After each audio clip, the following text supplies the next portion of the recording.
Ele é um condomínio residencial, né? Quer dizer, é constituído por uma quantidade razoável de apartamentos de pequeno porte, né? E destinados a justamente pessoal solteiro ou então essas coisas de curta permanência, né? Tipo Airbnb, esse tipo de locação ou de produto imobiliário. O projeto, né, surgiu, na verdade, eu não me lembro direito o ano, foi 2012, 2013, né? E ele tinha como conceito ter uma linguagem bastante inovadora em termos de design, em termos de desenho. E ele estava sendo, vamos dizer, incorporado pela Related, né? Que é uma grande incorporadora americana, né? E que estava fazendo o seu primeiro projeto aqui no Brasil. Tá? E aí depois, com o tempo, a Related saiu, né? Então naturalmente aí mudaram, vamos dizer, algumas questões de propriedade, enfim, coisa e tal, mas grande parte da equipe permaneceu. E a ideia do projeto era que ele fosse, vamos dizer, uma coisa, vamos dizer, bastante sofisticada, tinha uma linguagem, né, de arquitetura de interiores bastante interessante, dado como, né, muitas linhas horizontais, coisas longas, né, que foi depois também, de certa forma, o mote o qual a gente obedeceu vamos dizer, em grande parte das linguagens de iluminação, ou seja, muita sanca, né, quer dizer, iluminando as superfícies verticais, mas delimitando legal os espaços, né? E ao mesmo tempo também muitas luminárias lineares, né? Lineares LED. Toda a tecnologia aplicada, né, foi LED, né? Por causa também de ciclo de vida, consumo, como também da própria depois linguagem, né? Em termos de dimensionamento, vamos dizer, linhas bastante sutis, né? E bastante coisas de contraponto, né? Então, por exemplo, uma situação que a gente pode ver nitidamente lá é um corredor, né, onde existem uns L's, né? Parede e teto, né, que formam uma linha vertical que sobe pela parede e depois a horizontal que corre no teto, né, mas intercalada, né, uma hora a linha vertical está na esquerda, a outra está na direita e formando um certo zigue-zague, né, quer dizer, uma simetria não tão cartesiana, né.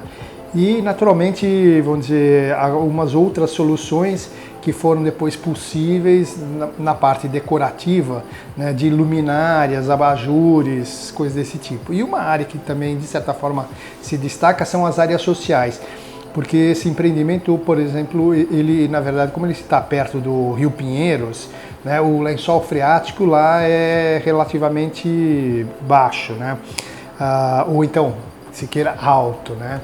E é um prédio que foi construído sem subsolos, ou seja, as garagens são todas do térreo até, acho que o terceiro andar e coisa e tal. E a partir dele depois tem uma área social, um andar inteiro, um pavimento inteiro com área social, que tem piscina, sala de jogos, bar, gourmet, essas coisas desse tipo. E depois para cima os apartamentos, que são, vamos dizer, apartamentos, vamos dizer, bastante compactos, né, e principalmente destinados a um público, vamos dizer, mais jovem, um público mais, vamos dizer, solitário, né, ou solteiro, como se queira, e ao mesmo tempo para essas coisas de Airbnb, né, sei lá, como fonte de renda para uma série de investidores.